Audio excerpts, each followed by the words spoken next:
हमारे प्रधानमंत्री जी भारत के संविधान पे शपथ लेकर देश के प्रधानमंत्री बने।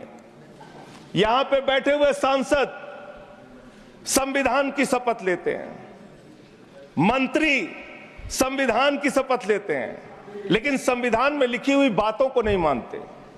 धर्मनिरपेक्षता से इनको मतलब नहीं है। हमको अगर दर्शन करना होता है मान्यवर, तो हम काशी जाते हैं, महाकाल का दर्शन करने उज्जैन जाते हैं, प्रभु श्री राम का दर्शन करने अयोध्या जाते हैं। लेकिन भाजपाइयों को जब दर्शन करना होता है तो ये मस्जिद में भगवान का दर्शन करने जाते हैं।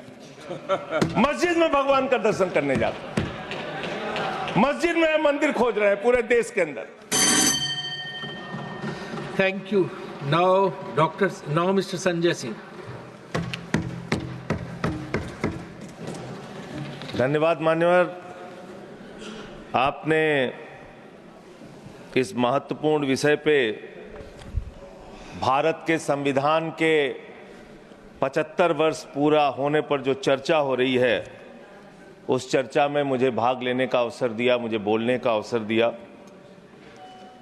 मान्यवर, बाबा साहब डॉक्टर भीमराव अंबेडकर जी ने जब भारत का संविधान लिखा तो हिंदुस्तान के सभी वर्गों के बारे में सोचा, सबके अधिकारों के बारे में सोचा। भारत कैसे तरक्की के रास्ते पे जाएगा, कैसे आगे बढ़ेगा, इसको लेके भारत के संविधान को बनाया उन्होंने।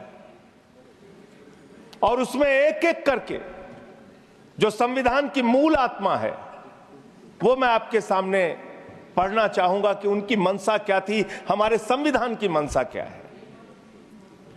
संप्रभु राष्ट्र यानी ऐसा देश जो किसी दूसरे देश के प्रभाव प्रभुता से मुक्त है, अपने सभी निर्णय लेने के लिए पूर्णतः स्वतंत्र है और उस पर किसी बाहरी शक्ति का कोई प्रभाव नहीं होगा।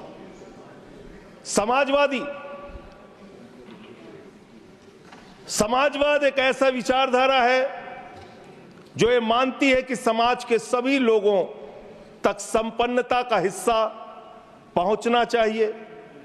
धन संपत्ति भी समाज से ही उपजती है, तो उसका बंटवारा भी शांतिपूर्ण और न्यायपूर्ण तरीकों से लोगों के बीच होना चाहिए। लोकतांत्रिक समाजवाद की ये विचारधारा कहती है कि धन समाज के कुछ लोगों तक सीमित नहीं रहना चाहिए। उत्पादन के साधनों पर लोगों का मिला जुला मालिकाना होना चाहिए। यह भारत का संविधान कहता है मान्यवर। और आज क्या स्थिति है, भारत की क्या स्थिति है मान्यवर, मोदी जी के राज में क्या स्थिति है? 5%, देश के 5% लोगों के पास देश की 60% संपत्ति है और देश के 50% लोगों के पास मात्र 3% संपत्ति है। और पिछले 2012 से लेकर अगर 21 तक का आप रिकॉर्ड इनका देखेंगे तो 40% संपत्ति 1% लोगों के पास गई है। यह है इनकी समाजवाद की विचारधारा, यह है इनकी बराबरी की सोच। यह किस तरीके से ये भारत के अंदर गैर बराबरी को जन्म दे रहे हैं। समाजवादी आंदोलन में नारा लगता था, समाजवादी आंदोलन में नारा लगता था, जब तक दुखी इंसान रहेगा धरती पर तूफान रहेगा। नारा लगता था, रोटी कपड़ा और मकान मांग रहा है हिंदुस्तान। नारा लगता था, धन और धरती बट के रहेगी, भूखी जनता चुप न रहेगी। लेकिन आज भारत को इस हालत में इन्होंने पहुंचा दिया है मान्यवर, जहां पर 3% संपत्ति 50% लोगों के पास है और 5% लोगों के पास देश की 60% संपत्ति है। इसके आगे हमारा संविधान कहता है सेकुलरिज्म की बात, धर्मनिरपेक्षता। जिसका खुलेआम आप विरोध कर रहे हैं।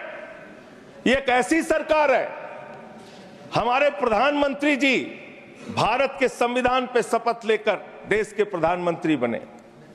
यहां पे बैठे हुए सांसद संविधान की शपथ लेते हैं, मंत्री संविधान की शपथ लेते हैं, लेकिन संविधान में लिखी हुई बातों को नहीं मानते।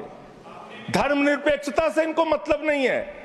हमको अगर दर्शन करना होता है मान्यवर, तो हम काशी जाते हैं, महाकाल का दर्शन करने उज्जैन जाते हैं, प्रभु श्री राम का दर्शन करने अयोध्या जाते हैं। लेकिन भाजपाइयों को जब दर्शन करना होता है तो ये मस्जिद में भगवान का दर्शन करने जाते हैं। मस्जिद में भगवान का दर्शन करने जाते हैं। मस्जिद में मंदिर खोज रहे हैं पूरे देश के अंदर। तो इसलिए